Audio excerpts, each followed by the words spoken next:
Carol, after 18 years, we're eliminating your department, Raymond said casually, leaning back in his leather chair. Budget cuts. Pack up by Wednesday. His tone was as flat as if he were ordering lunch. I sat across from him, nodding calmly. I understand completely. The relief that washed over his face was almost comical. He'd expected tears, anger, or at least some negotiation. Instead, I stood up, smoothed down my skirt, and walked out of his office with my head held high. My name is Carol Jennings, and I've spent 58 years on this earth learning one important lesson. Patience pays dividends. For nearly 2 decades at Hollowgate Systems in Seattle, Washington, I built the compliance department from a one-person operation into a team of 15 dedicated professionals. We were the company's immune system, preventing infections before they could take hold and spread. When I started, the company was small, scrappy, and cutting corners. I implemented rigorous protocols, trained staff, managed expanding budgets, and kept us out of legal trouble. We helped transform Hollowgate from a regional player into a respected name in data security. Our department saved the company millions in potential fines and lawsuits. And Raymond Shaw had just eliminated us with less consideration than canceling a magazine subscription. Back at my desk, I opened my drawer and looked at the small voice recorder I'd kept there for 3 years. I pressed stop on today's recording, the final one I would need. Then I pulled out my phone and texted Janine Brooks, our head of legal. Need to meet Wednesday. Confidential. It's important. Her response was immediate. My office, 10 a.m. 3 years ago, Raymond had been brought in as part of a management shuffle. Fresh from a competitor with slicked back hair and MBA buzzwords, he immediately began pushing for streamlining and efficiency improvements. To him, compliance was just red tape. Unnecessary bureaucracy standing between the company and higher profits. At first, it was small things. Skipping required refresher trainings, rushing approvals without proper review. Then came the falsified signatures on compliance documents, the backdated certifications, and direct orders to ignore established protocols. When I confronted him, his response was always the same. Just make it happen, Carol. Nobody gets hurt. Everybody wins. What Raymond never understood was that I hadn't devoted my career to compliance because I loved bureaucracy. I did it because I'd seen what happens when companies prioritize short-term gains over long-term integrity. People lose jobs. Lives get ruined. Sometimes people actually do get hurt. So I documented everything. Every directive to cut corners, every falsified report, every potential violation, all meticulously organized and backed up in triplicate. Because I knew that eventually, Raymond would make his move against the department he saw as nothing but an obstacle. And now, he had. Growing up in a blue-collar family in Tacoma, I learned early that the world doesn't reward good people simply for being good. My father worked 40 years at the shipyard, only to be laid off 6 months before his pension would have vested. The company restructured, and suddenly decades of loyalty meant nothing. He never recovered from that betrayal, spending his final years bitter and broken. They'll smile while they stab you in the back, Carrie, he'd told me. Always keep your eyes open.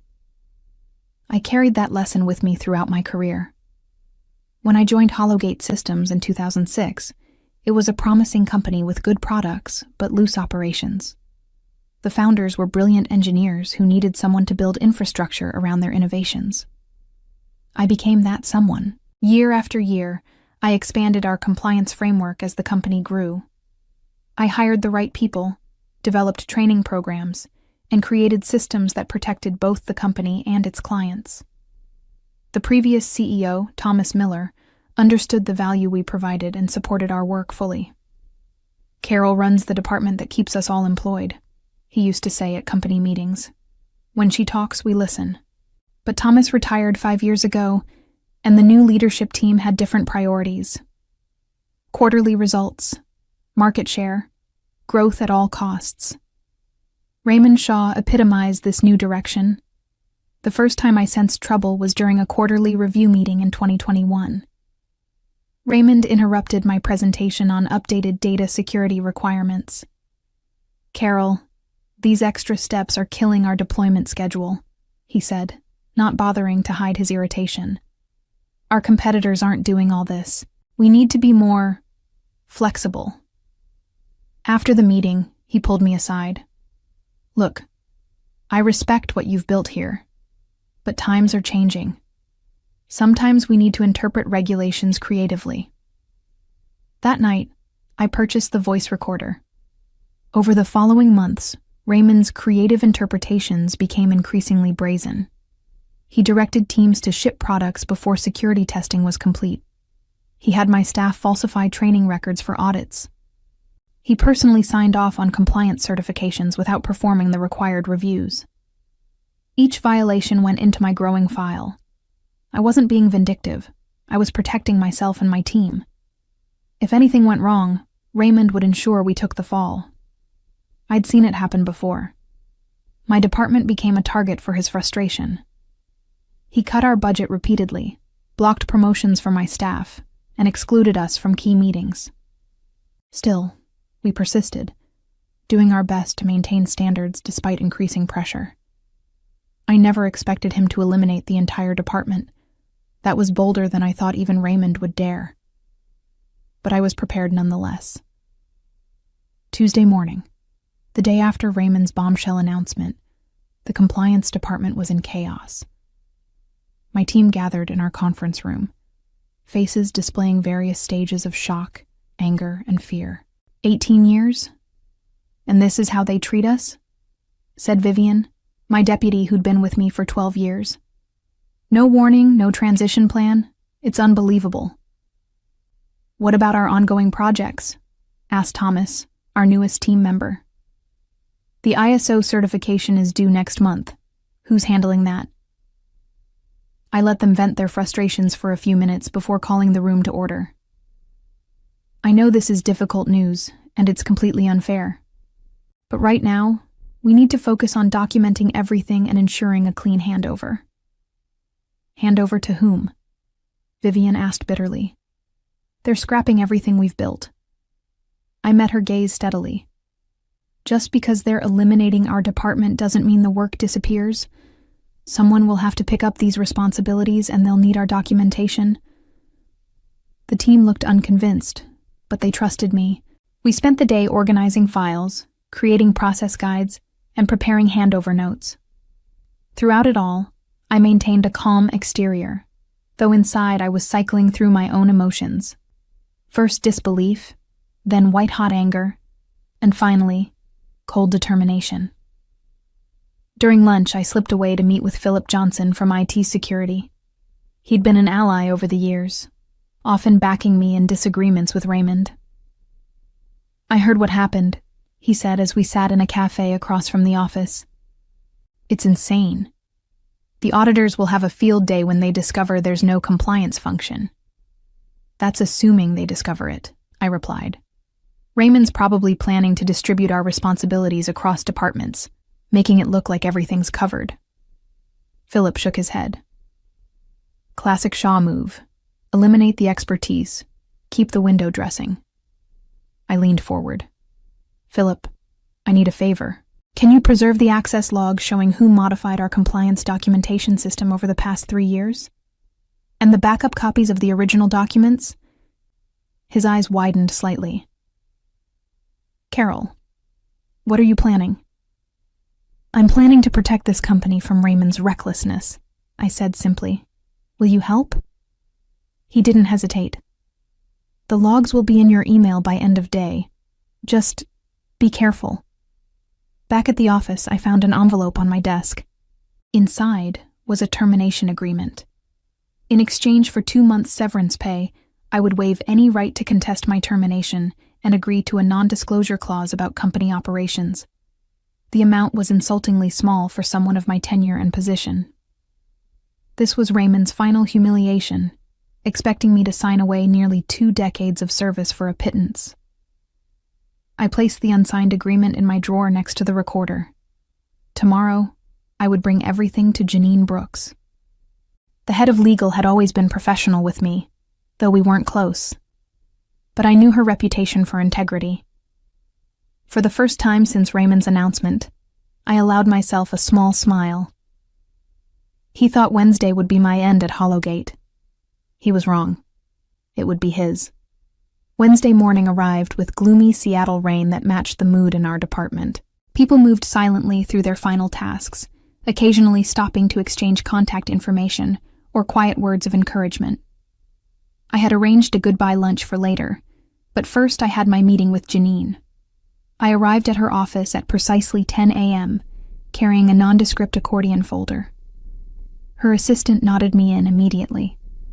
Janine Brooks was a formidable woman in her early 50s, with sharp eyes that missed nothing. Her office was immaculate, with law degrees and professional certifications displayed on one wall and family photos on another. A reminder that she was both accomplished and human. "Carol," she said, rising to shake my hand. "I was sorry to hear about your department. These restructurings are never easy." "Thank you," I replied, taking a seat across from her desk. "But I'm not here to complain about the elimination of my position." Her eyebrow lifted slightly. "What can I help you with then?" I placed the folder on her desk. "For the past 3 years, I've been documenting systematic compliance violations directed by Raymond Shaw. What began as cutting corners has evolved into potentially criminal violations of data security laws, falsification of regulatory filings, and fraud." Janine's expression remained neutral, but she sat up straighter. "Those are serious allegations." "They're not allegations. They're documented facts," I said, opening the folder. "This contains emails, memos, meeting notes, and audio recordings that prove Raymond has been deliberately circumventing compliance requirements and falsifying documentation." I laid out evidence methodically. Emails where Raymond explicitly directed staff to skip required security protocols, recordings of meetings where he ordered backdating of compliance certificates, documentation showing his signature on verification forms for reviews he never conducted. Janine examined each piece carefully, her frown deepening. When she reached the section on client data handling violations, she looked up sharply. "If this is accurate, we've been misrepresenting our security protocols to federal clients. That's potentially criminal." "It is accurate," I confirmed. "I've included the original requirements, Raymond's directives to bypass them, and evidence of false certification submitted to clients and regulators." She leaned back, tapping her pen against the desk. "Why bring this to me now, Carol? Why not earlier?" It was a fair question. I tried addressing these issues internally first. I have documentation of 7 meetings with Raymond where I raised concerns. Each time he dismissed them and increased pressure on my department. When that didn't work, he began excluding us from project reviews where we would have identified violations. I paused, then added, "I was planning to bring this to you next month after our annual compliance audit. The elimination of my department accelerated the timeline." "I see." Janine closed the folder and sat in silence for a moment. "You understand I'll need to verify all of this." "Of course. Everything is organized by incident, with supporting documentation. The flash drive contains the audio recordings and additional electronic evidence. Philip Johnson in IT security can confirm the authenticity of the system logs." She nodded, then asked a question that caught me off guard. "What do you want from this, Carol?" I'd been so focused on exposing Raymond that I hadn't fully considered my own desired outcome.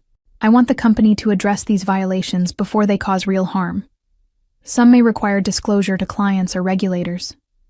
Beyond that," I met her gaze steadily, "I want Raymond Shaw held accountable for putting Hollowgate at risk to advance his own career." "That's it? You're not seeking reinstatement or compensation?" I shook my head. "This isn't about my job. It's about doing what's right." Janine studied me for a long moment. "I'll need to take this to the CEO. Can you be available tomorrow morning?" "I'll make myself available." As I stood to leave, she added, "Carol, don't discuss this with anyone else for now. And thank you for bringing it to us rather than outside authorities." I nodded and left, feeling a strange mix of relief and anticipation. The wheels were in motion. I spent the afternoon with my team at our goodbye lunch, trying to focus on their concerns rather than my meeting with Janine. We gathered at Bailey's, a restaurant near the office that had hosted countless department celebrations over the years. The owner recognized us and offered a private room at no extra charge, a small kindness that nearly broke my composure. As we shared memories and exchanged promises to stay in touch, I felt a stab of guilt. These people had trusted me, followed my lead, and now their careers were in limbo. Even if my evidence resulted in action against Raymond, it wouldn't automatically restore their jobs. "I want to thank all of you," I said, raising my glass of iced tea. "The work we've done has been important, even if it wasn't always appreciated. I'm proud of what we accomplished together, and I have no doubt each of you will go on to success elsewhere." Vivian wiped away a tear. "It won't be the same without your leadership, Carol. You taught us that integrity matters, even when it's inconvenient." "Especially when it's inconvenient," I corrected gently, and the group chuckled. After lunch, I returned to the office to finish clearing my desk. As I was packing the last of my personal items, Raymond appeared in my doorway. "All set to go, Carol?" he asked, too cheerfully. "I'll need your badge and company phone before you leave." I handed them over without comment. His smile faltered slightly at my calm compliance. "Listen, I know this is difficult, but business decisions aren't personal. I've always respected your thoroughness." The condescension in his voice made my skin crawl, but I maintained my professional demeanor. "Of course, Raymond. Business is business." He nodded, apparently satisfied that I was accepting my fate without trouble. "The severance agreement, did you have a chance to review it?" "I did," I replied neutrally. "And?" "I'll have my response by tomorrow." Something in my tone must have alerted him because his eyes narrowed slightly. "The terms are standard, Carol. I'd advise not dragging this out." "Thank you for your concern," I said, closing my box of belongings. "I'll be in touch." As I walked past him toward the elevator, I felt his gaze following me. For the first time, there was uncertainty in his expression. Good. Let him wonder. I had just reached my car when my phone buzzed with a text from Philip. "You should know. RS accessed compliance systems after hours last night. Appears he was modifying documentation. All changes logged per your request." My heart raced. This was unexpected, but not surprising. Raymond was covering his tracks, not realizing we had preserved the original records. His actions only strengthened our case against him. I texted back. "Thank you. Can you secure those logs immediately?" His response came quickly. "Already done. Sent to your personal email with encryption. Key phrase is your favorite saying from our first meeting." I smiled, remembering. When Philip and I had first worked together 8 years ago, I had told him, "In compliance, we're not the party police. We're the people who make sure everyone gets home safely after the party." That evening, I received another message, this one from Janine. "CEO reviewed initial evidence. Emergency board meeting called for tomorrow, 9 a.m. Your presence requested at 11 a.m., confidential."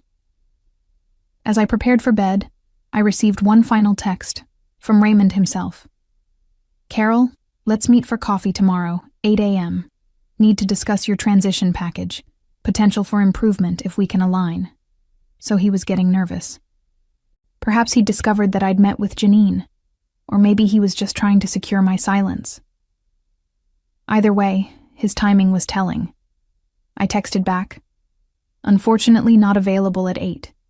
Happy to speak by phone." His response came immediately. "Dinner then? My treat." "Sorry, prior commitment. We'll call you tomorrow afternoon." I turned off my phone, not waiting for his reply. Tomorrow would be soon enough to watch Raymond Shaw's carefully constructed facade crumble. Thursday morning, I dressed with particular care. A charcoal suit I reserved for important presentations, pearl earrings that had belonged to my mother, and a silk scarf in Hollowgate's signature blue. If this was to be my final appearance at the company, I would face it with dignity. The call from Janine came at 10:30 a.m. The board is ready for you now. Can you come directly to the executive conference room on the 12th floor? I'm already in the building. I'll be right up. I had arrived early, sitting quietly in the lobby cafe where I could observe the comings and goings. I'd seen Raymond arrive at 7:45, looking uncharacteristically disheveled. At 8:30, 2 board members had entered together, their expressions grim. By 9:15, the entire executive team had hurried in, none stopping for their usual coffee. As I rode the elevator to the 12th floor, I took deep breaths to calm my racing heart. This wasn't about vengeance. It was about accountability. The executive conference room was imposing. Floor-to-ceiling windows overlooking the Seattle skyline, a massive table of polished walnut, and 12 serious faces turned toward me as I entered. Raymond sat at the far end, his face ashen. Beside him was Gerald Winters, the CEO, whose normally affable expression had been replaced by something much harder. "Miss Jennings, thank you for joining us," said Eleanor Richardson, the board chairwoman. "Please, take a seat." I sat in the empty chair directly across from Raymond. He wouldn't meet my eyes. "We've spent the morning reviewing the evidence you provided to Miss Brooks," Eleanor continued. "We've also heard Mr. Shaw's response to these allegations." Gerald leaned forward. "Before we continue, I want to be clear. We're treating this matter with the utmost seriousness. The board has authorized a full independent investigation." I nodded, keeping my expression neutral. "I appreciate that." "What we need from you now," Eleanor said, "is to understand why you collected this evidence over 3 years without bringing it to the attention of the board or outside authorities. It was a fair question, but also a defensive one. They were concerned about their own liability." "I did raise these issues through proper channels initially," I replied calmly. "I have documentation of multiple attempts to address compliance violations with Mr. Shaw directly. When that proved ineffective, I began documenting the issues more comprehensively." "That doesn't answer why you waited 3 years," pressed one of the board members. "Because I believed in this company and wanted to resolve the issues internally," I said. "I was building a case that couldn't be dismissed as a misunderstanding or a difference in interpretation. And frankly, I hoped Mr. Shaw would correct course before it became necessary to take this step." Raymond finally spoke, his voice tight. "This is clearly retaliatory. Carol was upset about losing her position and—" "Actually," Janine interrupted, "the first documented incident in Miss Jennings' evidence predates any discussion of department elimination by nearly 3 years, and the electronic logs confirm the timeline." Eleanor turned to me again. "Miss Jennings, in light of what we've learned, we'd like to discuss your continued relationship with Hollowgate." I met her gaze steadily. "With respect, Chairwoman, my concern is not for my position. It's for the company's integrity and the potential harm to clients from these violations." "Nevertheless," Gerald interjected, "we believe it would be in everyone's interest if you would consider returning to help us address these issues." Before I could respond, the door opened and a man in a crisp suit entered, nodding to Eleanor. "This is Mr. Atkins from our outside counsel," she explained. "Given the potential legal implications, he'll be joining us." As Mr. Atkins took his seat, Raymond stood abruptly. "This is absurd. I've built this company's market position over the past 5 years, while compliance has been nothing but a cost center." "Sit down, Mr. Shaw," Eleanor said sharply. "Your future with this company is very much in question at this moment." I watched as the realization dawned on Raymond's face. This wasn't a meeting to manage a problem employee. It was the beginning of his downfall. 1 week after my meeting with the board, I sat in Gerald Winters' office, reviewing the findings of the independent investigation. The results were even more damning than my evidence had suggested. Raymond's violations extended beyond my department, affecting product development, client contracts, and financial reporting. "The board has terminated Raymond's employment, effective immediately," Gerald informed me. We've also self-reported the relevant violations to regulatory authorities and initiated contact with affected clients. I nodded, feeling not triumph, but profound relief. That's the responsible approach. We'd like you to head our newly expanded Compliance and Ethics Division, Gerald continued. With expanded authority, direct reporting to the board, and a seat on the executive committee. The offer was everything I could have wanted professionally, but I hesitated. What about my team? We're offering positions to all 15 members, with increased responsibilities and appropriate compensation adjustments, he assured me. The board recognizes now that eliminating compliance was short-sighted. That's putting it mildly, I observed. Gerald had the grace to look embarrassed. I should have been more attentive to the concerns you raised over the years. For that, I apologize. I considered his offer carefully. The easy path would be to accept, return to the position I'd built, and continue my work. But something had fundamentally changed. I appreciate the offer, Gerald, but I need time to consider it. The past week has been clarifying for me. He looked surprised but nodded. Of course. The offer remains open. As I left his office, I passed Raymond's former space. Workers were already removing his name from the door. 3 executives who had previously avoided eye contact with me now smiled and nodded in greeting. Word had spread quickly. In the elevator, I checked my phone and found 3 missed calls from executive recruiters and a text from Vivian. Team meeting at Bailey's 5 p.m., big news to share. I smiled. My team was already moving forward, with or without Hollowgate. As the elevator doors opened to the lobby, I realized I was too. 6 months later, I stood addressing the audience at the National Compliance Officers Conference in Dallas.